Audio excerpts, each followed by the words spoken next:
Welcome back to Collectability. Today we're going to look at some white metal modern-ish Patek Philippe marvels. But before we get started, please push that subscribe button now, and also comment below after you watch this video which of these is your favorite reference. It truly means the world to us. This particular video is by special request. We have had a number of our listeners ask for some modern watch coverage. So here's a modern-ish assembly of watches available for sale on Collectability. And yes, I will share the millimeters for each one, but for the price, you need to visit the site. Let's get started. We're gonna go back to 1995. Here we have a 32 millimeter watch called the Reference 5027. This I have never seen before and I've never had on my wrist. This is a platinum diamond cocktail watch made for men, but it's now considered unisex. With 48 baguette cut diamonds, with a total of 4.25 carats, and this white matte dial also set with baguettes and round cuts. This is a master study in elegance. And the weight, wow, on the wrist, that is a heavy watch in platinum with all of those baguettes. Next is a watch. It's a bit more familiar to most of you, and that is the 5070G. When this was launched in 2001, people went crazy for the white gold 5070. This example is from 2007. It's near mint, complete, and I love it on the wrist. At 42 millimeters, it's a big watch, but it makes a statement on the wrist. And the 5070 market, I think, is a buying opportunity right now. These, I think, are a really nice price point to acquire for your collection. Another familiar piece is the 5196, also in platinum. I could just feel that weight. This is a collectability favorite. It was first introduced in 2005. It's 37 millimeters. And I think it's one of the more attractive modern Patek Philippe time-onlys. But the biggest sin of the modern day Patek Philippe line is that Patek doesn't have any watch in the classic Calatrava line with this like Reference 96 inspired shape. If you visit Patek.com, there's nothing in the line today that looks like this. And since the 1930s, it has been part of the Patek Philippe line, so I think it's unfortunate that you can only go to the secondary market to find a classic Calatrava today. This particular piece is relatively entry level for a time-only platinum watch. And the price point is quite interesting because if you look at the official listing of prices today from Patek Philippe, a 5227 retails now in yellow gold for $41,000. This platinum 5196 has an asking price significantly less. So this dislocation in value is what collectability is all about. And this 5196 platinum can be yours. Next is a ladies' complicated watch from 2012. This 35 millimeter beauty just packs a punch on the wrist. What can I say? With blue mother of pearl and a travel time, it is the perfect combination of elegance. You could wear it as a cocktail watch or use it as a travel watch. I can't say this watch is for everyone, but for the right wrist, this is a $1 million piece on the wrist. It is absolutely beautiful. The travel time is one of those modern complications that's just starting to gain more attention. And for those that wear this model, they confirm it's one of the most functional things. Like the 2597 before it, you just push these buttons to go forward or backward to change for the time zone. And the skeletonized hand actually tells you the home time, which is a really useful complication. It's elegant, it's bold, it's wearable, and still reasonably priced. And this 18 karat gold watch can be yours. Next, we have a watch that is one of my classic favorites in the annual calendar line. This is a 5146, and I have two. The first I'd like to show you is a 5146 in platinum.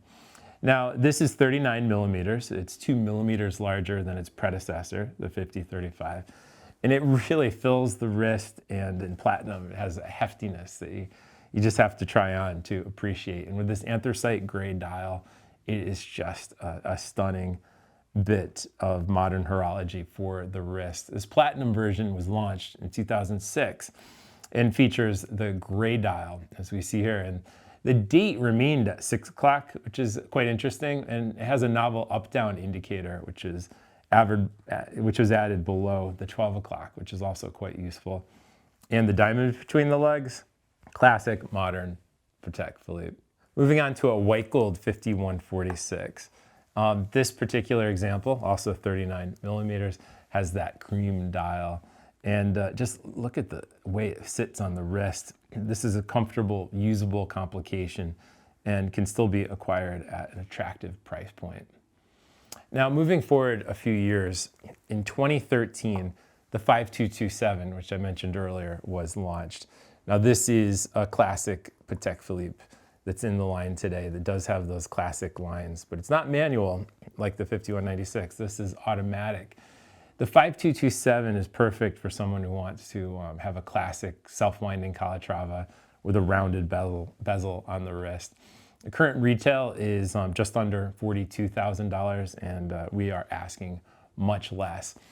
One thing that's super cool about this is it opens up. So it has a hinged case back, and the lip is near the crown, which is very distinctive in the world of Patek Philippe, so that you can see the automatic movement and the rotor for yourself. So it's just one of those little hidden secrets from Patek Philippe that we absolutely love. Now, moving ahead a couple years, I have a piece from 2017, which is called the Reference 7122-200G. And at 33 millimeters, originally made for the ladies, this particular piece is really growing on me. It has one of the more interesting case constructions of a piece from the last 10, 15 years. This diamond set, and you'll see how the lugs kind of like meld into the bezel with the diamonds. The overall look is very modern. To be able to see the movement is I think right, beautiful extra to have on a lady's watch to see the 215 caliber. And one thing that people don't know about it is if you look under a loupe at the diamonds, each of the facets are lined up to the diamond next to it. And this is something we saw going back to the 24 line. This is something where Patek Philippe is going to the next level in gem setting, and I don't think it's getting its due appreciation. And the price point can't be beat for a lady's diamond watch from this era. Now, back to men's watch. I have a 5140 in platinum from 2019. This is a 37 millimeter masterpiece that was first launched in 2006 exclusively in white gold, and it was followed in 2010 in platinum, which is what we see here with the anthracite gray dial. And as the noble successor to the 3940, the 5140 was and still is very well received by the marketplace. And it's just now beginning to make that transition into the so-called modern vintage world. This anthracite gray dial is simply beautiful. And this particular watch is something that I think is comfortable to wear. The complication can't be beat. And I think 5140s are going to have a really aggressive price appreciation in the future. I hate to make forward-looking statements, but this watch truly has all the right ingredients in terms of rarity, complication, size, and it just feels right on the wrist. Last but not least is the most modern watch I have on collectability currently, and that is a Reference 5172G. And this 41 millimeter masterpiece, what a watch. I mean, just look at that dial. It has so many vintage nods on it. It just, this watch could be just drawn from the past. First, you'll notice the syringe hands with the luminescence, which match the beautiful applied numerals, which are also with luminescent. The stepped lugs are like the ultimate nod to early Patek Philippe case design. And although it's a large watch for my taste, it's something that I think is comfortable. And for people that do like watches over 40 millimeters, this is a modern piece that you can appreciate and wear as an everyday timepiece. And the ultimate vintage nod is you'll notice the round push buttons next to the crown. Those are just directly inspired from what we see with the Reference 1463 chronograph. So I love when Patek Philippe draws inspiration from the past, and this is clearly within their design DNA from the mid to early 20th century.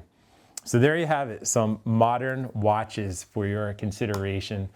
I want to thank you so much for watching, and please in the comments below, let us know which of these favorite references is your favorite. So please like and subscribe to Collectability on YouTube, Instagram, and also TikTok so that you do not miss any future posts.